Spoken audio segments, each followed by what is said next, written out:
Assalamualaikum warahmatullahi wabarakatuh.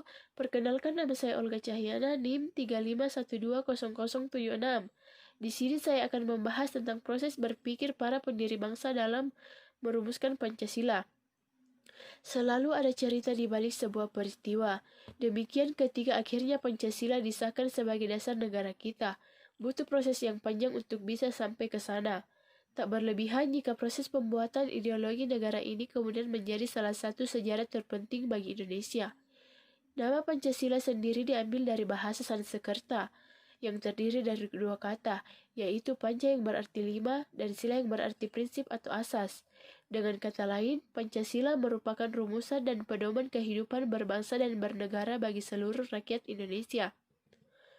Ada 5 sendi utama yang menyusun Pancasila, termasuk ketuhanan yang Maha Esa, kemanusiaan yang adil dan beradab, persatuan Indonesia, kerakyatan yang dipimpin oleh hikmat kebijaksanaan dalam permusyawaratan perwakilan, dan keadilan sosial bagi seluruh rakyat Indonesia. Semua ini tercantum pada paragraf keempat pembukaan Undang-Undang Dasar 1945.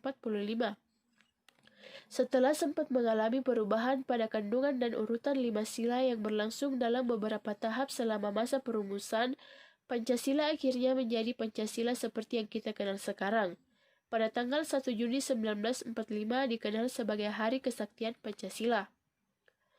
Sejarah perumusan dan lahirnya Pancasila. Semua berawal dari pemberian janji kemerdekaan oleh Perdana Menteri Jepang saat itu, Kuniaki Koiso, untuk Indonesia pada tanggal 7 September 1944.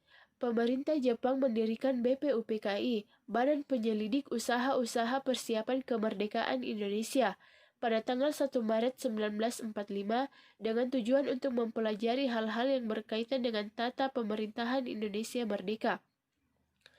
BPUPKI diketuai oleh Kanjeng Raden Tumenggung Ratjiman Widyodiningrat.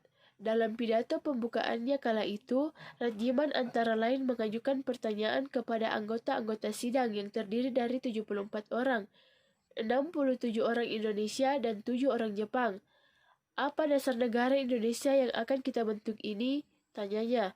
Sontak sejumlah usulan pun disampaikan oleh para anggota. Muhammad Yamin. Dalam pidatonya pada tanggal 29 Mei 1945, ia merumuskan 5 dasar sebagai berikut. Peri kebangsaan, peri kemanusiaan, peri ketuhanan, peri kerakyatan, dan kesejahteraan rakyat. Dia menyatakan bahwa kelima sila yang dirumuskan itu berakar pada sejarah, peradaban, agama, hidup ketatanegaraan yang telah lama berkembang di Indonesia. Pada tanggal 1 Juni 1945, Soekarno menyebut dalam pidato spontannya yang kemudian dikenal dengan judul Lahirnya Pancasila, dasar-dasarnya yaitu kebangsaan Indonesia, internasionalisme atau peri kemanusiaan, mufakat atau demokrasi, dasar perwakilan, dasar permusyawaratan, kesejahteraan nasional, dan ketuhanan. Nama Pancasila diucapkan oleh Soekarno dalam pidatonya pada tanggal 1 Juni itu. Sekarang banyaknya prinsip, kebangsaan, internasionalisme, mufakat, kesejahteraan, dan ketuhanan, 5 bilangnya. Namanya bukan Pancadharma, tetapi saya namakan ini dengan petunjuk seorang teman kita ahli bahasa. Namanya ialah Pancasila. Sila artinya asas atau dasar, dan di atas kelima dasar itulah kita mendirikan negara Indonesia kekal dan abadi. Usulan Soekarno diterima dengan baik oleh semua peserta sidang. Setelah itu, tanggal 1 Juni 1945 pun diketahui sebagai hari lahirnya Pancasila.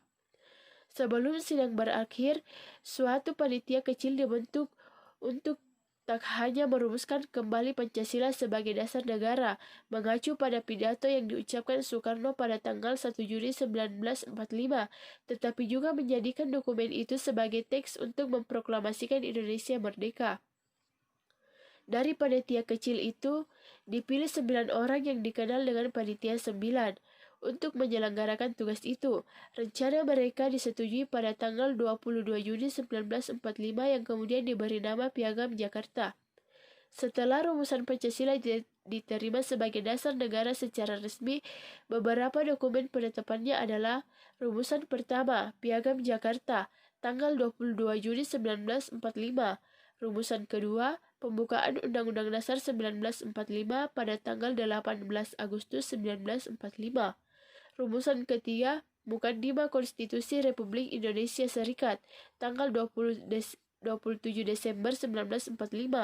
Rumusan keempat, Mukadimah Undang-Undang Dasar Sementara, tanggal 15 Agustus 1950. Rumusan kelima, rumusan pertama menjiwai rumusan kedua dan merupakan suatu rangkaian kesatuan dengan konstitusi pada tanggal 5 Juli 1959.